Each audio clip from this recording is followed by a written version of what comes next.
গুলো জিয়ারত করে আসি।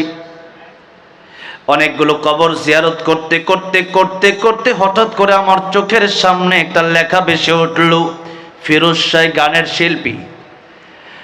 আমার মনে পড়ে গেল সেই কথা, ফিরোজ শাহ তো সেই শিল্পী, যে শিল্পী গানের মঞ্চে গান গাচ্ছিল। 1 মিনিটের নাই ভরসা, সঙ্গ হবে রং তামাশা, দম ফুরাইলে বন্ধু চক্ষু বুঝিলে, দম ফুরাইলে বন্ধু চক্ষু বুঝিলে। 1 মিনিটের নাই ভরসা তার মুখ থেকে যখন উচ্চারণ হচ্ছিল, স্টেজের ভেতরে মাইকটা নিয়ে পড়ে গেল। মানুষ চিন্তা করলো কি বেহুশ হয়ে গেল না কি হলো। বুকের মধ্যে হাত দিয়ে দেখা যায় কলব আর লড়ে না। এই তো ছিল জীবন, আমার আপনার জীবন তো এই তো জীবন।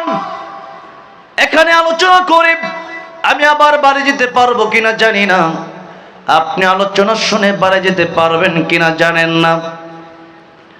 সুতরাং আল্লাহ রাব্বুল আলামিন বললেন, ইযা জাআ আজালুহুম লা ইস্তাখিরুনা সাআতাও ওয়া লা ইস্তাকদিমুন। মৃত্যুর সময় যখন চলে আসবে, 1 সেকেন্ড আগেও মরণ আসবে না, 1 সেকেন্ড পরেও মরণ আসবে না। মরণের সময় হয়ে গেলে সাথে সাথে মালাকুল মাউত চলে আসবে। সুতরাং মৃত্যুর প্রস্তুতি আমাদের 24 ঘন্টা নিয়ে রাখার দরকার আছে না নাই? জোরে বলেন। আল্লাহ বললেন সূরা তাহা, ইন্নাস সাআতা আতিয়াতুন আকাদু খুফিহা লিতুজজা কুল্লু নাফসিন বিমা তাসা। এখানে সা মানে কিয়ামত বলা হয়েছে, কিন্তু কিয়ামতের 2টা ব্যাখ্যা এসেছে।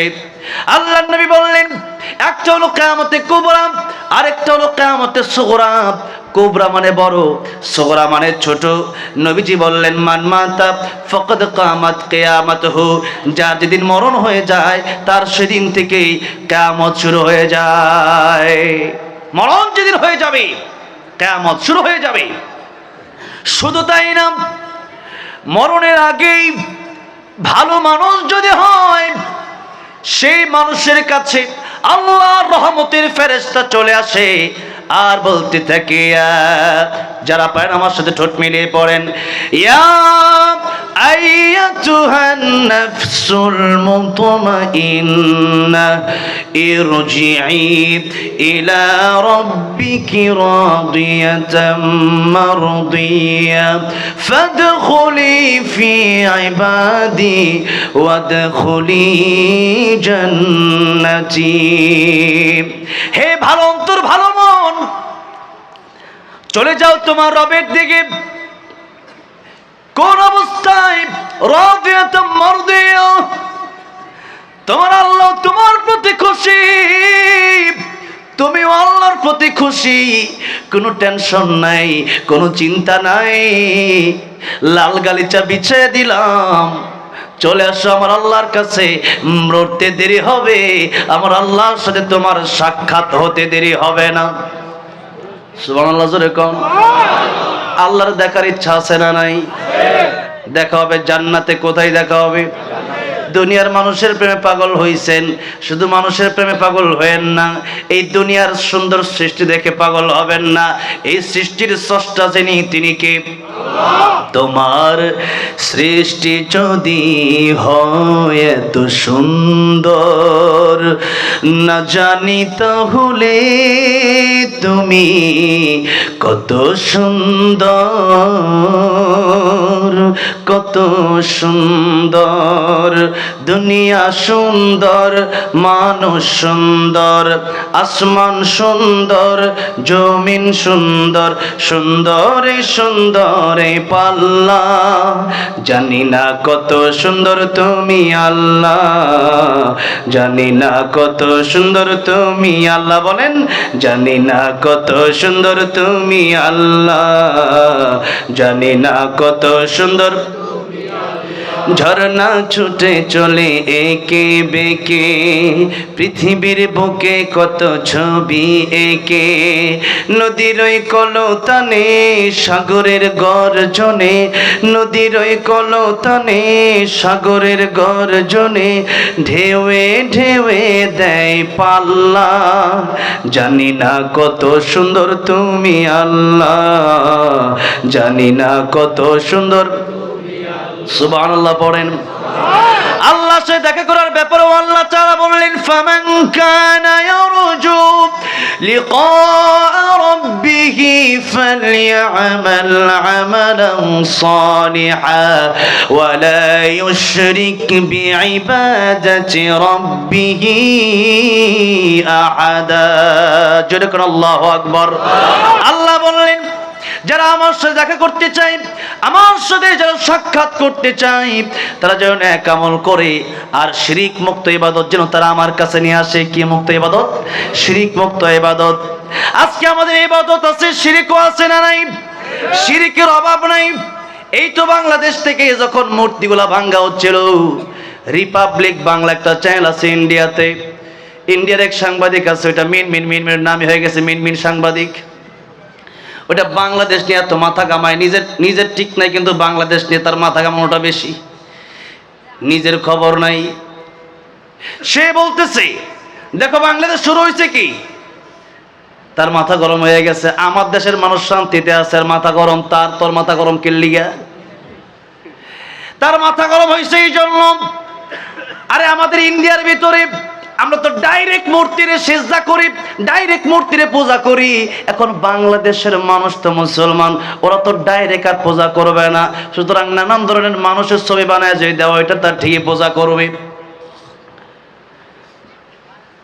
এখন যেহেতু মূর্তিগুলো ভেঙে দেওয়া হয়েছে, তার মাথা গরম হয়ে গেছে।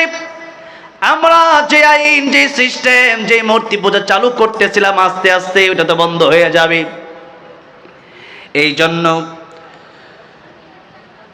ও মুসলমান, আজকে আমরা নামে মুসলমান হয়েছি, শিরিক তো আমাদের দেশে অভাব নাই। মূর্তি বানানো হালাল না হারাম? এই হারাম কাজের ভিতরে জড়িত ছিল অনেক লোক। বাংলাদেশের স্কুল, কলেজ, ইউনিভার্সিটির অনেক প্রতিষ্ঠানের ছেলে মেয়েদেরকে মাথা নোয়ানো হয়েছে। নাউজুবিল্লাহ বলেন। এই সমস্ত কাজ যারা করছে, আবার মোনাজাত কইরাও ছবি দিছে, এরা মুসলমান না মুনাফিক? মুনাফিকের জায়গা কই হবে?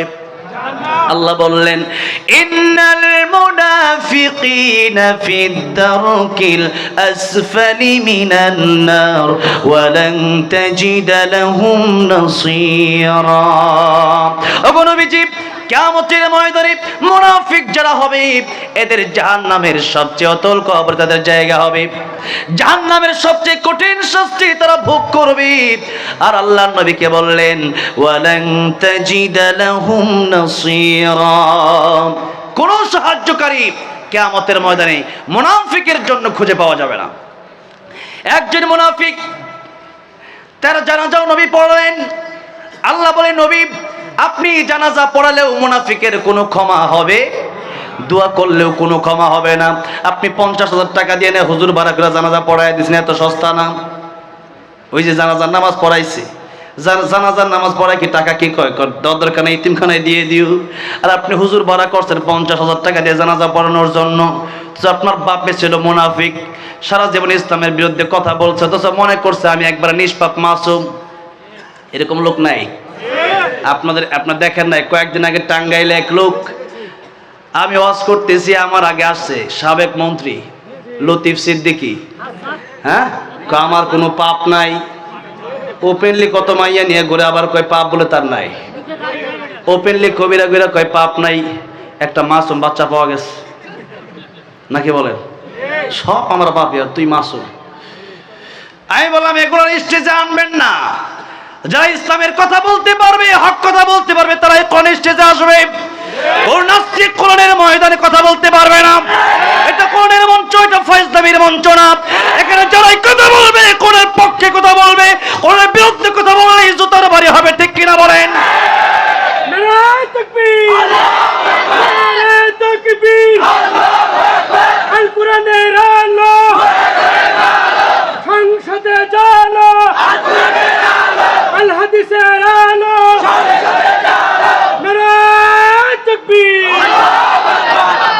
ভাইরা আমার, মুরব্বী ওয়াজিরা, পাপের কোনো অভাব নাই, এরপরেও আমরা মনে করি আমাদের কোনো পাপ নাই।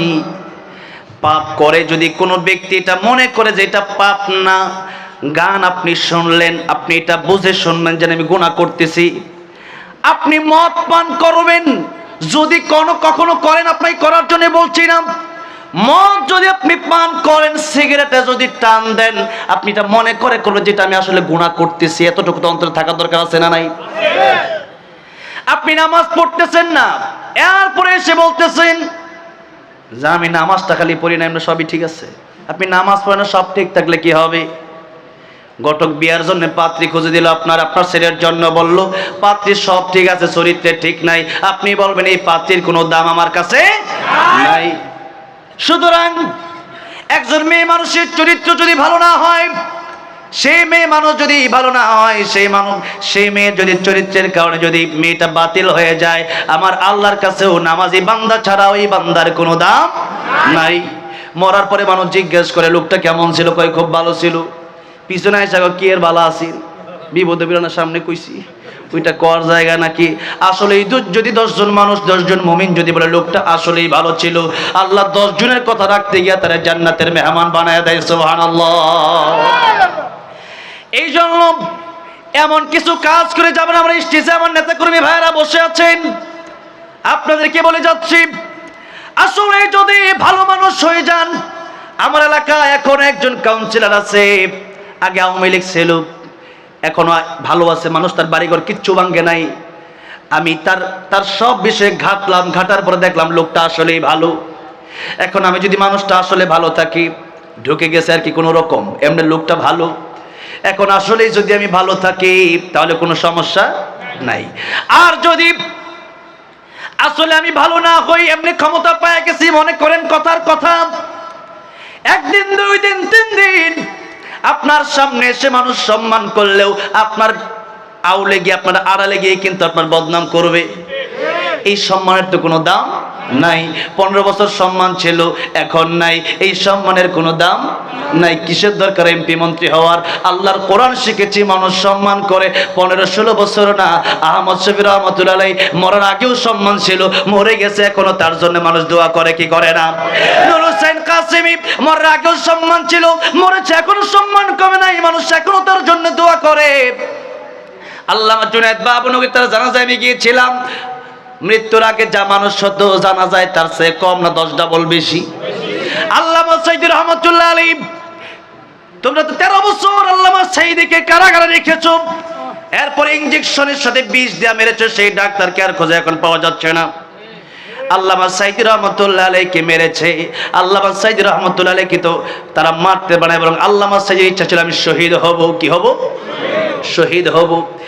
আল্লামা সাইদি রহমতুল্লাহ আসলে শহীদ হয়েছেন। আমি বলেছিলাম আমার গানে, আল্লামা সাইদি রহমতুল্লাহ আলাইহিকে শহীদ করে দেওয়া হলো। তারা ভেবেছে মানুষের মৃত্যুর পর বুঝি মানুষের সব শেষ হয়ে যাবে, কিন্তু আল্লামা সাইদির ভক্ত বাংলার পরতে পরতে, বাংলার মাটিতে মাটিতে, বাংলার ঘরে ঘরে আজও আছে না নাই? বরং তুমি বেঁচে আছো, তোমার মানুষ ফাঁসি দেওয়ার জন্য খোঁজে, তোমার মানুষ পেটানোর জন্য খোঁজে, তোমার বাড়িঘর ভাঙার জন্য মানুষ যায়, তোমার লাঞ্ছনা করার জন্য মানুষ যায়। যেখানে কোরআনের কথা হয়, যেখানে ভালো মানুষ আছে, সেখানেই তোমার বিরুদ্ধে বদনাম, তুমি লোকটা খুবই খারাপ। আর আল্লামা সাইদি রহমতুল্লাহ চলে গেলেন, 13 বছর কারাগারে ছিলেন, এখন চলে গেছেন। এখনো প্রত্যেক মাহফিলে মাহফিলে, প্রত্যেক জায়গায় জায়গায় আল্লামা সাইদির নাম আছে না নাই? এই জন্যই আপনি যদি মানুষটা আসলেই ভালো হন, এমন কিছু কাজ করে যান যেই কাজের কারণে মানুষ আপনার ইন্তেকালের পরে বলবে আসলে লোকটা ভালো ছিল, আমার আল্লাহ বলবেন লোকটা ভালো ছিল। এমনকি ভালো মানুষের মৃত্যুর উপর আকাশ পর্যন্ত কাঁদতে থাকে, জমিন পর্যন্ত কাঁদতে থাকে। কেন কাঁদে? সপ্তাহে বৃহস্পতিবারে, প্রতি সপ্তাহে বৃহস্পতিবারের সন্ধ্যায় আল্লাহর কাছে সাপ্তাহিক রিপোর্ট পেশ করা হয়। ভালো মানুষের রিপোর্ট যখন পেশ করা হয়, নামাজ আছে, রোজা আছে, কোরআন তেলাওয়াত আছে, জিকির আছে, পিতামাতার খেদমত আছে, দান আছে, সদকা আছে, এত ভালো আমল দেখে আকাশ মুখরিত হয়ে যায়, আকাশে গ্রান হয়ে যায়, সেন্ট স্প্রের মতো গ্রান হয়ে যায়। সুবহানাল্লাহ। আর যখন বদকারীর আমল নামা কাজ দিয়ে নিয়ে যাওয়া হয়, তখন আকাশ সেই বদ আমলের দুর্গন্ধে আকাশ নষ্ট হয়ে যায়। এই জন্যে মানুষের মৃত্যুর পর ওই ভালো মানুষটার জন্য আকাশ পর্যন্ত দোয়া করে, জমিন পর্যন্ত দোয়া করে। শুধু তাই না, ভালো মানুষের মৃত্যুর পর আল্লাহর ফেরেশতারা পর্যন্ত তারা জানাজায় হাজির হয়ে যায়। আল্লামা জুবাইর আহমদ আনসারী রাহমাতুল্লাহ আলাইহি ইন্তেকাল করেছিলেন। আল্লামা জুবাইর আহমদ আনসারী রাহমাতুল্লাহ আলাইহি ইন্তেকালের পরে করোনার সময় ছিল, করোনা ভাইরাস। একজন আরেকজনের সাথে হাতই মেলানো যাবে না, 5 জন একসাথে নামাজই পড়া যাবে না। এত ভয়ানক পরিস্থিতি, এত ভয়ানক অবস্থা। এর মধ্যে তিনার ইন্তেকাল হয়ে গেল। লক্ষ লক্ষ মানুষ আধা ঘন্টার ভিতরে কোন জায়গা থেকে যেন ছুটে আসলো। আল্লাহু আকবার। আমার তো মনে হয় সেদিন শুধু মানুষ ছিল না, সেদিন আল্লাহর ফেরেশতাও ছিল। কোন সুবহানাল্লাহ। আমার ভাইরা, আমার মুরব্বি ওয়াজির, এই জন্য অন্তরের ভিতরে করোনা ফাঁকি রাখবেন না। আজকে আমাদের ভিতরে মুনাফিকের অভাব নাই। আপনি মুনাফিক খোঁজার জন্য আমেরিকা যাওয়ার দরকার নাই, লন্ডন যাওয়ার দরকার নাই। মুনাফিক খোঁজার জন্য সুদূর দুবাই, কাতার, কুয়েত যাওয়ার দরকার নাই, মালয়েশিয়া, ইন্দোনেশিয়া যাওয়ার দরকার নাই। তাহলে কোথায় যাব? এই যে আশুলিয়া, সাভার, ওই মূল জায়গায় যাওয়ার দরকার নাই। আপনার এলাকায় খুঁজলেই দেখবেন 2-1টা মুনাফিকের অভাব নাই। 2-1টা করে মুনাফিক আপনি এমনি পাবেন। এতদিন 15 বছর ছিল এক জায়গায়, এখন কই উল্টায় দিছি। বুঝেন নাই? আছে না নাই? এখন কি আমি তো তঙ্গল লোক, আছে না নাই? অভাব নাই। খুব সাবধান, এদেরকে জায়গা দেওয়া যাবে না। বাংলাদেশের সরকার, ডক্টর ইউনূস সাহেব, এই কথাটা হয়তো ওনার কাছেও যেতে পারে, আমি ওনাকেই বলছি। উপদেষ্টার ভিতরেও এখন কিছু মুনাফিক ঢোকানো হচ্ছে, এদেরকে বের করে দেন, না হলে বাংলাদেশ আস্তে আস্তে অন্ধকারের দিকে যাবে। এই জন্য আন্দোলন যেমন আগেও মানুষ করেছে, এখনো যদি উল্টা পাল্টা হয়, কোন নাস্তিক, কোন মুনাফিক যদি উপদেষ্টার জায়গায় গিয়ে বসে, বাংলার মানুষ আবার আন্দোলন করে তারে নামাতে বাধ্য হবে। কথা বলেন ঠিক না বেঠে? এই জন্য ভালো মানুষ বসান। আবু সাঈদ মুগ্ধ জীবন দিল কোন নাস্তিককে বাংলার জমিনে বসানোর জন্য না। আবু সাঈদ মুগ্ধ জীবন দিল কোন মুনাফিককে বাংলার ক্ষমতায় বসানোর জন্য না। বাংলার ক্ষমতায় তারাই বসবে যারা কোরআনের পক্ষে কথা বলতে পারবে, মুসলমানের পক্ষে কথা বলতে পারবে, দেশের পক্ষে কথা বলতে পারবে, তারাই বাংলার ক্ষমতায় বসবে। ঠিক কিনা বলেন? আর যদি এরপরেও এটা মনে করেন আমার ইচ্ছা মতো আমি চালাবো, উনিও ভাবছিলেন 2040 পর্যন্ত কারো বাপের ক্ষমতা নাই, কারো বাপের ক্ষমতা নাই, কিন্তু আমার আল্লাহর ক্ষমতা আছে না নাই? কারো বাপের ক্ষমতা লাগে না, আমার আল্লাহর ক্ষমতাই যথেষ্ট। আমার আল্লাহ মারতে হলে 50 জন লাগে না। আমার আল্লাহ নমরুদকে একটা মশা দিয়ে শেষ করে দিছে, ফেরাউনকে পানিতে ডুবাইয়ে শেষ করে দিছে। তুমি আর কত বড় পালোয়ান, তুমি তো সিরিয়ালের বাইরে। এই জন্য ভাইরা আমার, বন্ধুরা আমার, মুরব্বি ওয়াজিরা আমার, আজকের মাহফিল থেকে শিক্ষা নিয়ে যাবেন। আমার যদি মনে চায়, যদি আপনার মনে চায় যে আমি হিন্দুত্ববাদী কায়েম করব বা তাদের সাথে থাকবো, তাদের সাথে একদিকে যান, 2 দিকে আসবেন না। নবীর পিছনে নামাজ পড়ে পাগড়ি, জুব্বা সবই আছে, কিন্তু জিবরাইল আমিন যখন লিস্টে নিয়ে আসলেন, নবী দেখলেন প্রথম লিস্টেই তার নাম যে পাগড়িওয়ালা, জুব্বাওয়ালা। নবী জিজ্ঞেস করেন এটা মুনাফিক কেমনে? জিবরাইল ডাক দেবেন, ইয়া রাসূলুল্লাহ, মুনাফিক হওয়ার জন্য আপনি তারা ডাইরেক্ট দেখলে চিনবেন না, ওটা দাড়িও থাকবে, টুপিও থাকবে, জুব্বাও থাকবে, তলে তলে থাকবে শয়তানি। বাংলাদেশের সব হুজুর কি ভালো নাকি? আমি অনেক সময় বলছি হুজুররা যারা ভালো, আলহামদুলিল্লাহ তারা তো ভালো, হুজুররা সবচেয়ে বেশি ভালো। হুজুররা ইন্নামা ইয়াখশাল্লাহা মিন ইবাদিহিল উলামা, হুজুররা তো সবচেয়ে ভালো। কার কথা? আল্লাহর কথা। আল উলামা ওয়ারাসাতুল আম্বিয়া, নবীর কথা। কিন্তু বাংলাদেশের ভিতরে এমনও হুজুর আছে কোরআন তেলাওয়াত সহি শুদ্ধ করে পড়তে পারে না, শিরিকের সাথে ডাইরেক্ট সম্পৃক্ত, বাবার মাজারে গিয়া সেজদাও করে। এমন হুজুরও বাংলাদেশে ওয়াজ করে কি করে না? এমন হুজুরও ওয়াজ করে, এদেরকেও মানুষ আবার দাওয়াত দেয়।